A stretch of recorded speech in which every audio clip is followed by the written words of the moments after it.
Mesdames, Messieurs, bonjour et bienvenue sur notre chaîne YouTube. Ici nous vous donnons la clé, alors si vous êtes nouveau, abonnez-vous et cliquez sur la cloche de notification pour ne plus rien manquer. Cela fait, on peut commencer. Coupe du Monde, l'émir du Qatar répond aux critiques sur l'organisation du mondial. Dans un discours devant l'Assemblée consultative du Qatar, l'émir du pays, Tamim bin Hamad Al Thani, a regretté publiquement que l'émirat soit la cible d'une campagne de critiques sans précédent.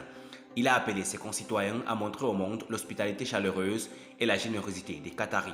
Alors que son pays, qui doit accueillir la Coupe du Monde de football dans moins d'un mois, du 20 novembre au 18 décembre, fait l'objet de toutes les discussions ces dernières semaines, l'émir du Qatar a décidé de répondre de manière offensive, qui plus est.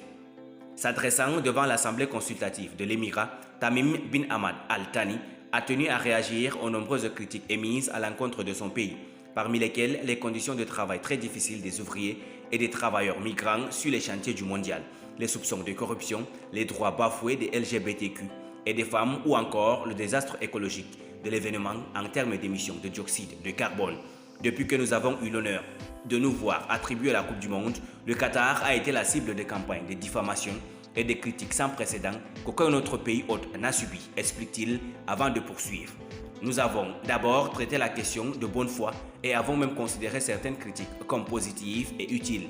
Mais il est vite devenu clair que la campagne tend à se poursuivre et à s'étendre, qu'il y a des calomnies et du deux poids, deux mesures atteignant un niveau d'acharnement qui a amené beaucoup de gens à s'interroger malheureusement sur les véritables raisons et motivations derrière cette campagne.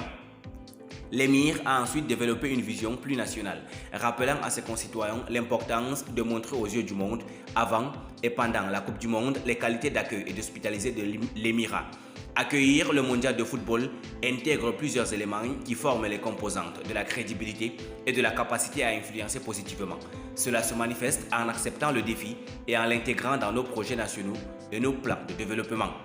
En bref, c'est une occasion de décrire et montrer qui nous sommes, non seulement en termes de force de notre économie et de nos institutions, mais aussi en termes d'identité civilisationnelle. Poursuivons-nous le travail pour élever haut le nom de la nation et ouvrons nos bras pour accueillir tout le monde afin que la Coupe du Monde puisse être témoin de l'hospitalité chaleureuse et de la générosité des Qataris. Son discours ne devrait pas manquer de faire réagir dans les prochaines heures. Lundi soir, lors du dévoilement de sa nouvelle statue de cire au musée Grevin à Paris, Zinedine Zidane avait appelé à laisser la polémique de côté concernant la compétition. Il faut laisser la place au jeu et la place à la Coupe du Monde pour tous les passionnés qui veulent juste voir du football.